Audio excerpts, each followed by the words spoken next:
ఇవాళ ఉపాధ్యాయ దినోత్సవం. మీరు చాలామంది కొన్ని వేల మంది విద్యార్థులకు పాఠాలు చెప్పారు సార్. జర్నలిజం నేను 2008లో స్టార్ట్ చేసినప్పుడు నాకు కూడా మీరు క్లాసెస్ తీసుకున్నారు సార్. ప్రతిరోజు గత 10 నెలలుగా ఈ షో చేస్తూ ఉన్నాం. మీ దగ్గర నుంచి ప్రతిరోజు ఏదో ఒకటి నేర్చుకునే ప్రయత్నం చేస్తూ ఉన్నాను, నేర్చుకుంటూనే ఉన్నాను.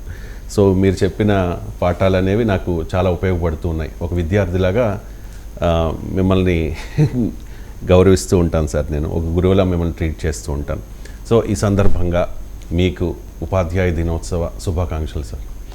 ముందుగా దేశవ్యాప్తంగానే కాదు, ప్రపంచవ్యాప్తంగా ఉన్నటువంటి ఉపాధ్యాయులకు శుభాకాంక్షలు.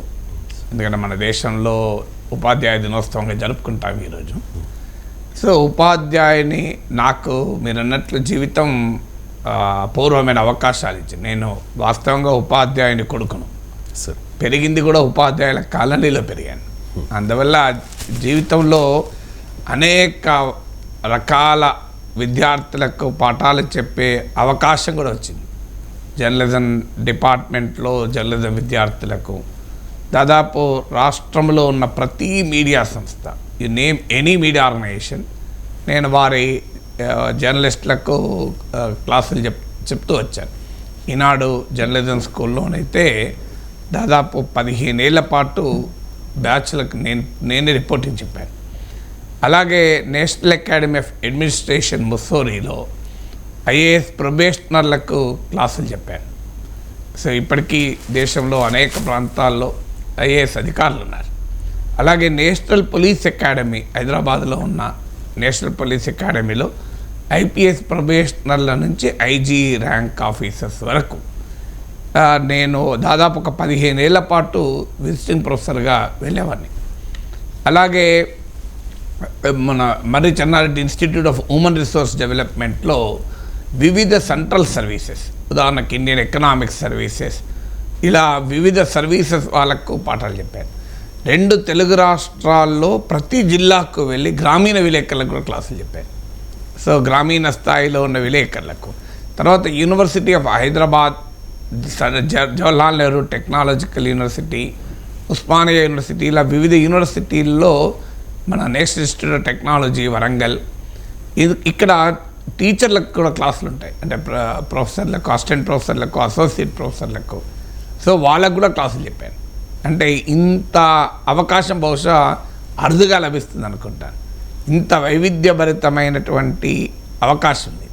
ఇది కాకుండా ఒక సమాజంలో ఒక పబ్లిక్ ఇంటలెక్చువల్ కావాలన్న ఆకాంక్ష వల్ల 2 తెలుగు రాష్ట్రాల్లో దాదాపు 150 టౌన్స్కి వెళ్ళి ఉంటాను. ఇచ్చాపురం నుంచి తడ వరకు, ఆదిలాబాద్ నుంచి మీరు ప్రతి ఊరు వెళ్ళండి, నేను వెళ్ళని ఊరు లేదు. సో 150 పట్టణాలకు వెళ్ళి అక్కడ అనేక అంశాలపైన ఈ లాస్ట్ 35 ఇయర్స్లో అనేక వేదికలపైన అనేక అంశాలపైన మాట్లాడాను. సో ఇలాగే కాకుండా వివిధ పరీక్షలకు ప్రిపేర్ అయ్యే వారికి, రాష్ట్ర ప్రభుత్వ, కేంద్ర ప్రభుత్వ ఉద్యోగులకు, వాళ్ళకు కూడా మాట్లాడాను. రిజర్వ్ బ్యాంక్ ఆఫ్ ఇండియా ఆఫీసర్స్కు ప్రిపేర్ అవుతుంటే ఆర్బీఐ ఆహ్వానం మేరకు వాళ్ళకు కూడా క్లాసులు చెప్పాను. ఎందుకు ఇదంతా చెప్తున్నానంటే ఇంత డైవర్స్ ఎక్స్పీరియన్స్లో, టీచింగ్ ఎక్స్పీరియన్స్లో నేను నేర్చుకున్నది ఏంటి అనేది చెప్పడానికి ఈ నేపథ్యం చెప్పింది. సో ఇంత డైవర్స్ ఎక్స్పీరియన్స్లో నేర్చుకున్నది ఏంటంటే, మొదటిది who is a good teacher, who is a great teacher అనే ప్రశ్న మనకు వస్తుంది. సో ఒక తత్వవేత్త అంటాడు, ఏ good teacher is one who loves to teach, a great teacher is one who loves to learn అంటాడు. అంటే ఒక మంచి ఉపాధ్యాయుడు ఎవరు అంటే, బోధన అనేది ఒక ఆనందాన్ని ఇస్తుంది.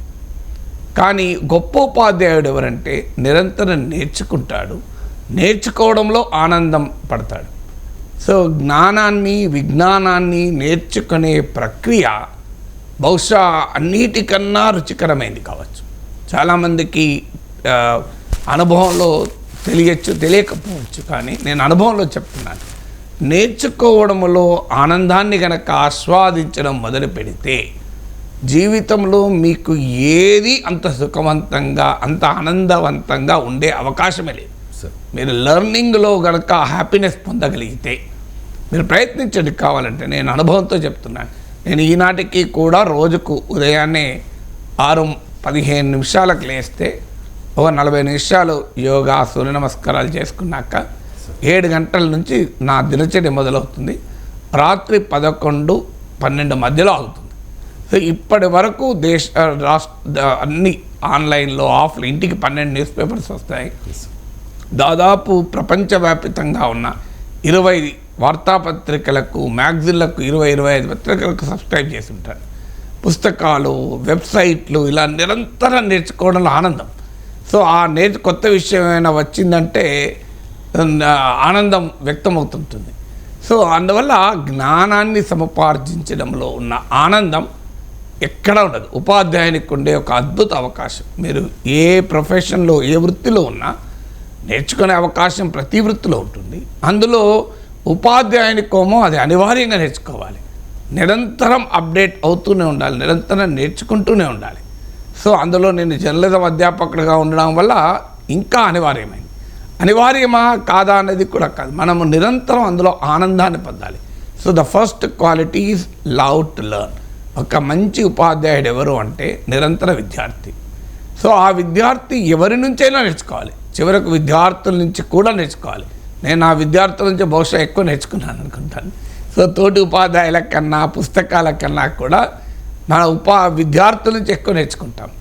ఇక రెండవది, అసలు బోధన అంటే ఏమిటి? చాలామందికి బోధన అంటే స్పష్టత ఉండదు. స్వామి వివేకానంద చాలా ఏళ్ళ క్రితమే మాట అన్నాడు, education is not information, education is knowledge అన్నాడు. Education is not the transfer of information from the teacher's notes to the students' notes, most often either understand it అంటాడు. అంటే విద్య అనేది సమాచారం కాదు, విద్య విజ్ఞానం. విద్య అనేది ఉపాధ్యాయుని నోట్బుక్ నుంచి విద్యార్థి నోట్బుక్లోకి మారేది కాదు. ఎక్కువ సందర్భాల్లో ఇద్దరికీ అర్థం కాకుండా మారేది కాదు అంటాడు. ఇది స్వామి వివేకానంద అన్నమాట. ఈ ఇన్ఫర్మేషన్ ఏజ్లో ఆయన ఆ దార్శనికుడు కనుక 150 ఏళ్ల క్రితం ఈ మాట అనగలిగాడు. ఇవాళ ఇన్ఫర్మేషన్ అంటే ఒక సమాచారాన్ని ఇస్తే అయిపోతుంది, టీచింగ్ అంటే అనుకుంటారు. That is not education. Education is knowledge. దీనికి నేను చాలాసార్లు ఉపన్యాసాలు ఉదాహరణ ఇస్తుంటాను. సమాచారానికి మరి విజ్ఞానానికి తేడా ఏంటి అని. సమాచారానికి విజ్ఞానానికి తేడా ఏంటి అంటే, మీకు 2 × 3 = 6 ఇది సమాచారం. మీరు చిన్నప్పటి నుంచి మనకు తెలుసు, ఎక్కాల పుస్తకం పట్టిస్తుంటారు. కానీ ఎన్నడైనా ఒక ప్రశ్న, ఎందుకు ఇది 6 అవుతుంది, 5 ఎందుకు కాదు, 7 ఎందుకు కాదు అని అడిగితే అది విజ్ఞానం. 2 × 3 6 అని ఎవరైనా చెప్తారు. ఇప్పుడు ఆర్టిఫిషియల్ ఇంటెలిజెన్స్ ప్రపంచ ఏఐ సదస్సు జరుగుతుంది ఈరోజు. కృత్రిమ మీద మనను ఓవర్టేక్ చేస్తుంది. నువ్వు నచ్చినా నచ్చకపోయినా you have to face it. అప్పుడు నిజమైన ఇంటెలిజెన్స్ నిలబెడుతుంది. కృత్రిమ మీద వరకు ఉన్న పరిమితులు ఉంటాయి. కృత్రిమ మీద పరిమితులను దాటి మానవ మేధస్సు వికసించాలి అంటే you should not be just informed, you should be knowledgeable. So ఆ విజ్ఞానం ఏంటి? నేను ఇంతకుముందు చెప్పినట్టు 2 × 3 = 6 అంటే అది ఇన్ఫర్మేషన్. వై 6, వై నాట్ 7 అంటే నాలెడ్జ్. నేను చిన్నప్పుడు మా కూతుర్ని పిలిచి అడిగాను, తల్లి 2 × 3 ఎంత అంటే 6 అంది. మరి 6 ఎందుకు అవుతుంది బిడ్డ, 5 ఎందుకు కాదు, 7 ఎందుకు కాదంటే అది చిన్నప్పుడు. అంటే ఇది ఏంటి, 6 ఎందుకు కాదంటే 6 అవుతుంది, 5 ఎందుకు కాదు, 7 ఎందుకు కాదు, ఏంటన్నది ఏమన్నా టీవీ ఛానల్ అనుకున్నావా అన్నది. అంటే టీవీ ఛానల్ అనుకున్న వారు నన్నే తీసేసింది. నేను కాదు తల్లి చెప్పు అంటే, మా టీచర్ మాకు 2 × 3 6 అని చెప్పింది, వై 5, వై 7 అని చెప్పలేదు అన్నది. అంటే అప్పుడు కూర్చున్న పెట్టి దానికి నా 2 పాయింట్లు తీసుకొచ్చాను. ఒకటి బ్లాక్ కలర్, ఒకటి బ్రౌన్ కలర్. 3 షర్ట్లు పట్టుకొచ్చాను, white, yellow, green, white, yellow, blue. So తీసుకొచ్చి, తల్లి ఇవాళ నేను నీవు సెలెక్ట్ చేసిన డ్రెస్ వేసుకొని బయటికి వెళ్తాను, కానీ ఒక కండిషన్ ఏంటంటే నాకు కూడా నచ్చాలి అన్న. అది చాలా ఆనందంగా, ఓకే నాన్న నేనే సెలెక్ట్ చేస్తాను అన్నది. ఒక బ్లూ షర్ట్, బ్లాక్ పాయింట్ ఇచ్చింది, నచ్చలేదు బిడ్డ అన్నాడు. బ్లూ షర్ట్, బ్రౌన్ పాయింట్ ఇచ్చింది, నచ్చలేదు అన్నాడు. తర్వాత ఎల్లో షర్ట్, బ్లాక్ పాయింట్ ఇచ్చింది, నచ్చలేదన్నాను. ఎల్లో షర్ట్ బ్రౌన్ పాయింట్ ఇచ్చింది, నచ్చలేదన్నాను. వైట్ షర్ట్ బ్లాక్ పాయింట్ ఇచ్చింది, నచ్చలేదు బిడ్డ అన్నాను. వైట్ షర్ట్ బ్రౌన్ పాయింట్ ఇచ్చింది, నచ్చలేదన్నాను. ఇంక ఎన్ని తేవాలి అన్నది, అన్ని తెచ్చినా కదా అన్నది. ఎన్ని తెచ్చావు బిడ్డ అన్న? 6 అని. అందుకే 2 × 3 6 బిడ్డ అన్న. 2 × 3 6 ఎందుకైందంటే 2 కలర్ల షర్ట్లు, 2 కలర్ల పాయింట్లు, 3 కలర్ల షర్ట్లతో నువ్వు 6 రకాల కాంబినేషన్ చేయగలుగుతావు. అందుకే 2 × 3 6 తల్లి అన్నది. ఇట్లా మా నాన్న నాకు రోజు మ్యాథమెటిక్స్ చెప్పరా తల్లి నాన్న అన్నది. ఎందుకు చెప్తున్నా అంటే ఇట్ షుడ్ లెర్నింగ్ అనేది, నాలెడ్జ్ అనేది ప్రశ్నించడం ద్వారా వస్తుంది.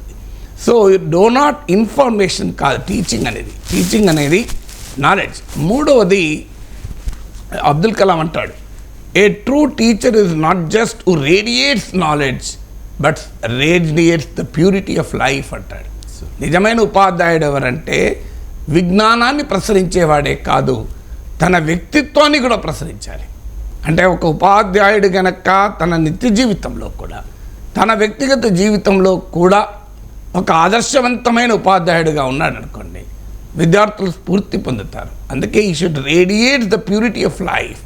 అంటే ఒక ఉపాధ్యాయుని చూసినప్పుడు ఇలా నేను జీవించాలి. మీరు గమనించండి, చిన్నపిల్లల్ని వాళ్ళు ఏం కావాలి అంటే చాలామంది పిల్లలు నేను కలెక్టర్ కావాలి, సాఫ్ట్వేర్ ఇంజనీర్ కావాలి, డాక్టర్ కావాలి లేటర్ స్టేజ్లో ఉంటారు. ఎర్లీ స్టేజ్లో మీరు అడగండి, ఎల్కేజీ చదువుతున్నప్పుడు, 1వ తరగతి చదువుతున్నప్పుడు నేను టీచర్ కావాలి అంటారు. ఎందుకంటే వాళ్ళకు టీచరే దైవం, ప్రత్యక్ష దైవం. టీచరు చెప్పిందే ఫైనల్, నువ్వు ఎన్ని చెప్పినా వినరు. ఒకరోజు నా కూతురుకు నేను కూర్చుండబెట్టి ప్లానింగ్ చెప్తుంటే అప్పటికి ఇంకా అది స్కూల్ స్టూడెంట్గా ఉన్నప్పుడు 9th ప్లానో ఏదో వచ్చింది, 9th or 10th. లేదు బిడ్డ ఇప్పుడు ఇంకా నెక్స్ట్ ప్లాన్ కూడా వచ్చిందని మా టీచర్ చెప్పలే అంటది. అరే మీ టీచర్ చెప్పకపోతే ఏంది బిడ్డ, నేను చాలామంది చెప్తాను బిడ్డ, ఐఏఎస్ లెక్క పాఠాలు చెప్తాను, అదంతా నాకు అనవసరం నాన్న, మా టీచర్ అది ఇక్కడ వరకు చెప్పిందంటది. అంటే టీచర్ అలా అంత ఇన్ఫ్లుయెన్స్ చేస్తారు. సో అందువల్ల టీచర్ పర్సనల్ లైఫ్ కూడా ఇన్స్పైరింగ్గా ఉండాలి. ఇది మూడవది. 4వది జయంత్ విష్ణు నార్లేకర్ అని ఒక గొప్ప ఖగోళ శాస్త్రవేత్త ఉన్నాడు. ఆయన మాట అంటాడు, do not give the answer to the child in the class room but make the child to discover the answer అంటాడు. అంటే ఒక బిడ్డకు ఆన్సర్ ఇవ్వద్దు, the pleasure of discovering the answer ఇవ్వాలి. చాలామంది అన్ఫార్చునేట్లీ ఏం చేస్తారంటే ఉపాధ్యాయులకు కూడా సమయం వల్లనో దేనికైనా కారణం కాదు, వాడికి సమాచారం ఇచ్చారు, ఆన్సర్ ఇవ్వడం కాదు, ఆన్సర్ నేర్చుకోవాలి. మీరు కూడా చాలాసార్లు అంటుంటారు, సార్ టాపిక్ చెప్పండి అని నన్ను. అంటే నేను చెప్పను, నువ్వు టాపిక్స్ ఐడెంటిఫై చేయాలంటాను నేను. ఎందుకంటానంటే one should get the pleasure of learning, ఆ pleasure of discovering the answer.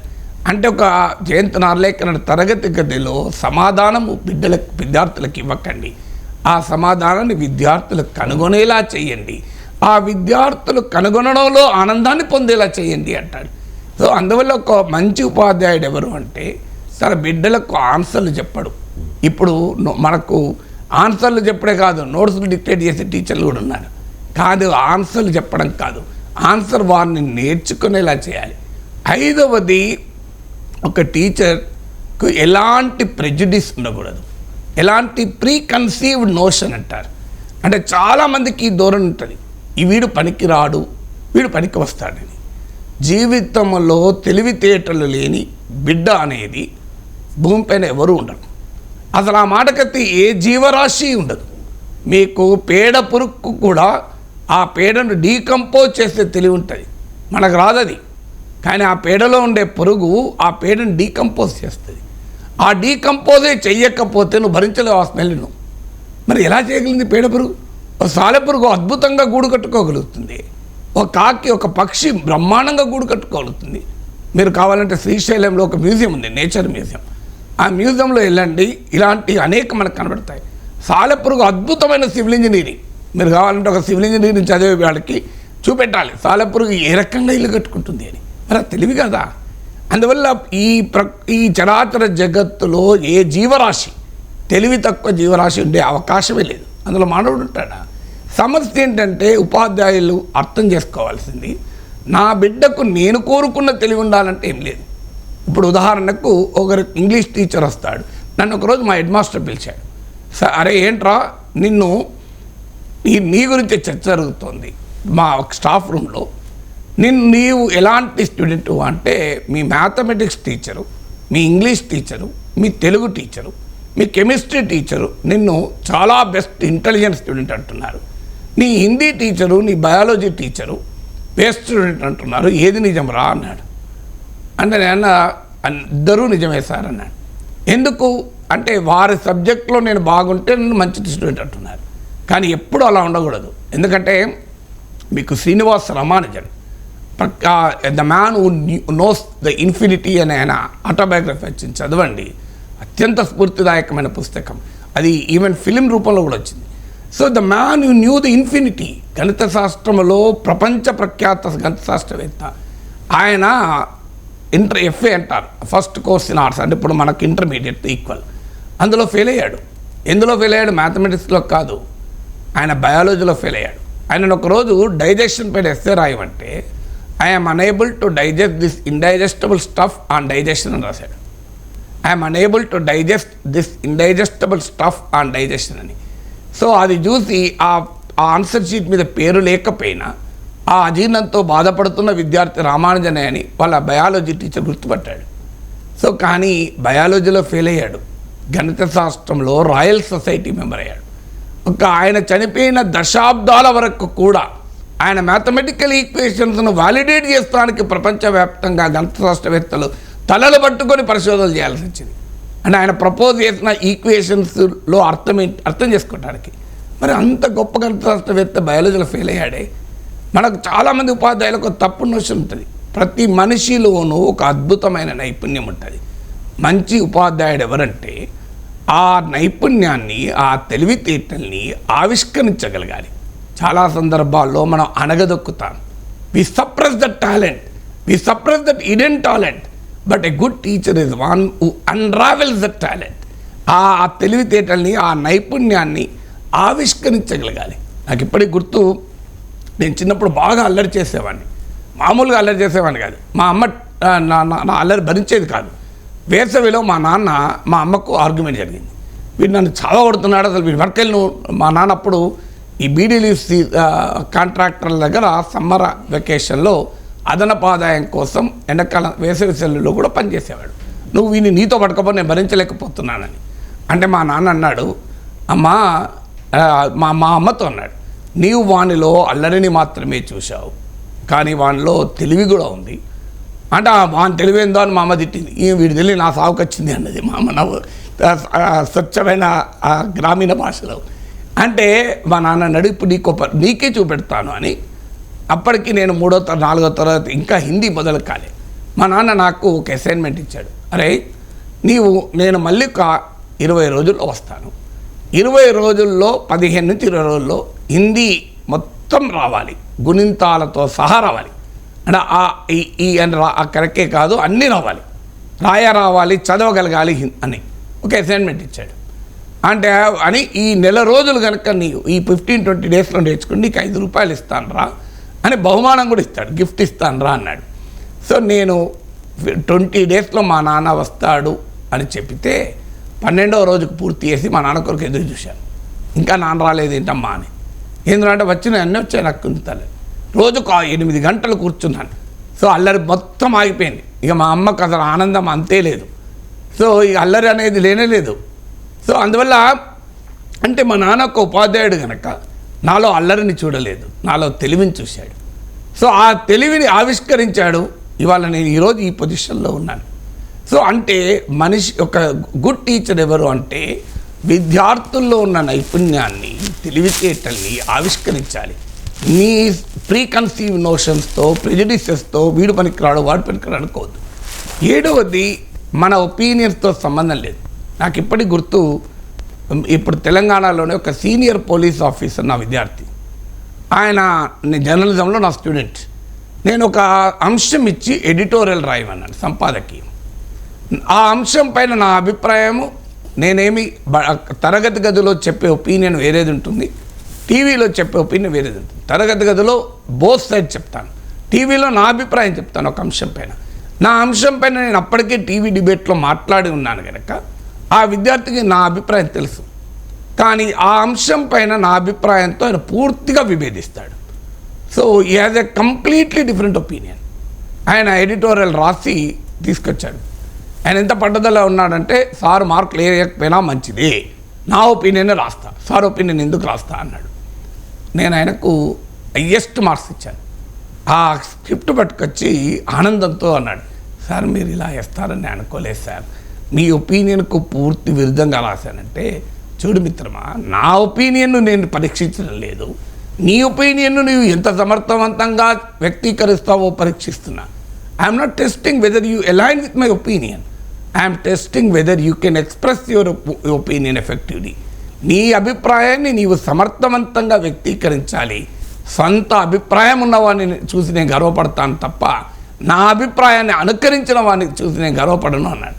ఆయన చాలా ఆనందంతో వెళ్ళిపోయాడు. Even today is a senior IPS officer, తెలంగాణలోనే పనిచేస్తున్నాడు. అంటే ఇలా మనకు ఉపాధ్యాయులకు స్వీయ మానసిక దృక్పథాలతో విద్యార్థుల్ని మనం జడ్జ్ చేయకూడదు. వారి మనసులు వారి దృష్టికోణం నుంచి మనం విశ్లేషించాలి. ఇంకా 8వది, విద్యార్థుల్లో వివిధ నేపథ్యాల నుంచి వచ్చిన వాళ్ళు ఉంటారు. అందరికీ సమానమైన అవకాశాలు ఉండవు. మన సమాజం హైలీ ఇన్ఈక్విటస్ సొసైటీ. జీవితంలో ఏనాడు ఒక పత్రిక చూడని వాడు జర్నలిజం స్టూడెంట్ అవుతాడు. చిన్నప్పటి నుంచి హిందూ, టైమ్స్ ఆఫ్ ఇండియా చదివిన వాడు స్టూడెంట్ అవుతారు. నేను ఇద్దరి నుంచి ఒకే రకమైన నైపుణ్యాన్ని ఎక్స్పెక్ట్ చేయగలనా? నాకు ఉదాహరణ, ఒక గిరిజన బిడ్డ వచ్చాడు. సో ఆ గిరిజన బిడ్డ మా జర్నలిజంలో చేరాడు. ఇవాళ ఆయన కేంద్ర ప్రభుత్వంలో ఒక అత్యున్నత స్థాయి అధికారిగా హైదరాబాద్లోనే పనిచేస్తున్నాడు. నాకు ఫోన్ చేసి మొన్న ఇటీవలే చెప్పాడు, సార్ నేను హైదరాబాద్కి వచ్చాను సార్, వచ్చి కలుస్తానని. ఆ గిరిజన బిడ్డకు పాప ఇంగ్లీష్ రాదు, పత్రికలు, మీడియా, టీవీలు చూసిన ఎక్స్పీరియన్స్ లేదు. కానీ జర్నలిస్ట్ కావాలి అన్న తపన మాత్రం ఉంది. నేను కూర్చొని ఆయనకు మోటివేట్ చేసి ఇంగ్లీష్ నేర్పి శిక్షణ ఇచ్చి నైపుణ్యం ఇస్తే ఇండియన్ ఇన్ఫర్మేషన్ సర్వీసెస్లో ఆఫీసర్గా సెలెక్ట్ అయ్యాడు. ఇవాళ హైదరాబాద్ నగరంలోని ఒక కేంద్ర ప్రభుత్వ విభాగాలకు, ఒక 20-30 విభాగాలకు సమాచార అధిపతిగా ఉన్నాడు. సో ఆయన మొన్న గుర్తు చేశాడు. అంటే మనం ఏమనుకుంటాం, ఇతనికి రాదు అనుకుంటాం. అతనికి రాక, ఆ విద్యార్థికి, ఆ బిడ్డకు రాకపోవటానికి ఆ బిడ్డ తప్పు కాదు.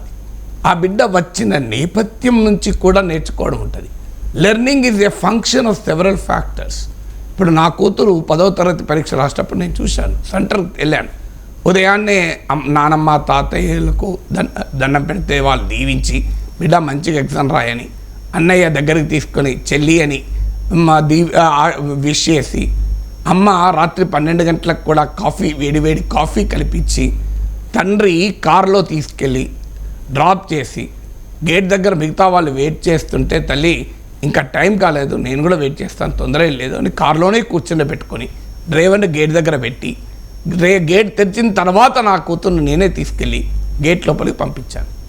అక్కడే ఒక పని మనిషి, ఒక రిక్షా కార్మికుని బిడ్డ కూడా ఉన్నారు. ఒక సైకిల్ మీద ఆ బిడ్డను తీసుకొచ్చాడు తండ్రి. కూర్చోడానికి ప్లేస్ లేదు. రాత్రి ఆ బిడ్డ సరిగా తిన్నదో లేదో తెలియదు. ఇంకో బిడ్డ వచ్చింది. ఆ బిడ్డను తండ్రి తాగి రాత్రి తల్లిని కొడితే ఆకలితో కూడా పరీక్ష రాష్ట్రానికి వచ్చారు. ఇప్పుడు నా బిడ్డ, ఆ ఇద్దరు బిడ్డలు ఒకే రకంగా పరీక్ష రాయగలరా? అంటే ఇద్దరిలో తెలివితేటలు ఒకే ఉండొచ్చు. వాస్తవానికి నా బిడ్డ కన్నా ఎక్కువ తెలివితేటలు ఉండొచ్చు వాళ్ళకు. కానీ వారి సామాజిక స్థితిగతి, వారి ఆర్థిక పరిస్థితి వారి విజ్ఞానాన్ని కమ్మేస్తుంది, వారి నైపుణ్యానికి గ్రహణం పట్టిస్తుంది.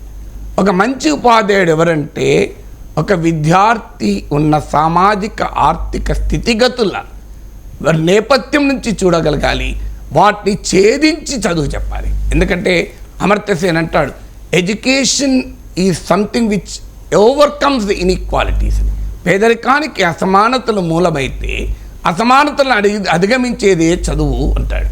ఎడ్యుకేషన్కి ఒక్కదానికి మాత్రమే మీరు గమనించండి, అసమానతల్ని దాటి వెళ్ళగలిగే అవకాశం ఉంటుంది. ఒక పేద బిడ్డ కొడుకు కూడా ఇవాళ అమెరికాలో ఐబిఎంలో వైస్ ప్రెసిడెంట్గానో పనిచేయవచ్చు. ఎందుకంటే అదొక్కటే. సుందర్ పిచ్చయ్య గూగుల్ CEO ఒక చెన్నై నగరంలో ఒక మధ్యతరగతి తండ్రి స్కూటర్ పైన వెనకాల కూర్చొని ట్యూషన్కు వెళ్ళిన బిడ్డ ఇలా ప్రపంచంలోనే అత్యంత శక్తివంతమైన కంపెనీకి CEO. భారత ప్రధానమంత్రి ఆయనను కలవటానికి 15 రోజుల ముందు లెటర్ రాశారు. Our prime minister of India wants to meet you, give an appointment అని. అంటే ఒక స్కూటర్ మీద వెళ్ళి చదువుకున్న బిడ్డ, మధ్యతరగతి బిడ్డ ఇలా అత్యున్నత స్థాయికి వెళ్ళగలిగాడంటే అవకాశం ఏమిచ్చింది? వేరేదేమీ లేదు కదా, చదివే కదా. సో అందువల్ల అతనికి ఆ రకమైన, అందువల్ల ఉపాధ్యాయుడు గనక ట్రిగర్ చేయగలిగితే ఇవాళ బిడ్డలు అద్భుతాలు చేయగలుగుతారు. ఇక 9వది, ఉపాధ్యాయుడు అనే వ్యక్తి నేర్పడాలి. చాలామంది ఉపాధ్యాయులు ప్రశ్నించనివ్వరు. నేను ఈ ఉదాహరణ కూడా చాలాసార్లు చెప్తాను. పిల్లలకు ఎక్కడి లేని క్యూరియాసిటీ ఉంటుంది, కుతూహలం ఉంటుంది. మీరు గమనించండి, పిల్లలకు మామూలుగా ఉండదు నేర్చుకోవాలని. అన్ఫార్చునేట్లీ మనమే నేర్చుకోవడం తగ్గిస్తాం. సో ఆ పిల్లలు, ఒక బిడ్డ వచ్చి తల్లిని అడుగుతుంది, తల్లి అమ్మా ఆకాశాన నక్షత్రాలు మినుకు మినుకు అంటున్నాయి, ఎందుకమ్మా? I saw the stars twinkling in the sky, why అమ్మమ్మీ అంటది. అంటే ఆ తల్లి ఏమంటుంది, నాకు తెలియదు బిడ్డ, మీ నాన్నని అడుగు అంటుంది. ఎందుకంటే మన పవిత్ర భారతదేశంలో మాతృమూర్తులందరికీ, మహిళలందరికీ తన భర్త మహామేధావి, భర్త పట్ల గౌరవం ఉంటుంది. ఆ బిడ్డ తండ్రి దగ్గరికి వెళ్ళి, నాన్న I saw the stars twinkling in the sky, why do the twinkle అంటది. హోంవర్క్ లేదా అంటాడు. ఎందుకంటే ఆ తండ్రికి ఆన్సర్ తెలియదు కనుక, తనకు తెలియదన్న సంగతి బిడ్డకు తెలియకూడదు కనుక. మళ్ళీ నెక్స్ట్ డే ఉపాధ్యాయుని దగ్గరికి వెళ్తారు, మా teacher I saw the stars twinkling in the sky, why do the stars twinkle అంటారు. అంటే అప్పుడు ఆ టీచర్ ఏమంటారు, it's not there in your syllabus, it won't come in the examination అంటారు. అంటే ఏంటిది, వాట్ డస్ ఇట్ మీన్? ఆ teacher కూడా తెలియదు ఆన్సర్. ఇక ఆ బిడ్డ మళ్ళీ ఎప్పుడన్నా పరీక్ష అడుగుతారా? నోబెల్ బహుమతి పొందిన ఒక రసాయనిక శాస్త్రవేత్తను అడుగుతారు, నీకు నోబెల్ బహుమతి రావటానికి కారణం ఏంటి అని అడిగితే ఆ శాస్త్రవేత్త ఎంత అద్భుతంగా చెప్తాడంటే, మా అమ్మ ప్రతిరోజు ఇంటికి వచ్చాక ఇవాళ నువ్వు టీచర్ని ఏమడిగావురా అని అడిగేది. మన వాళ్ళు కనుక బిడ్డ వచ్చి నేను టీచర్ని అడిగినంటే అట్లా మరలబడద్దురా, టీచర్ మీదకి తిరగబడతావురా అని చెప్తారు. కానీ టీచర్ని ఏమడిగావురా అని ఆ తల్లి అడిగేది. అందువల్ల నిజమైన ఉపాధ్యాయుడు ఎవరంటే తన తరగతి గదిలో నిరంతరం తనను ప్రశ్నింపజేయాలి. So a good teacher is one who allows his students to constantly question him, ఇంకా ప్రశ్నించమనాలి. 10వది, చివరగా అని కాదు, ఉపాధ్యాయుని లక్షణాలు చాలా ఉంటాయి.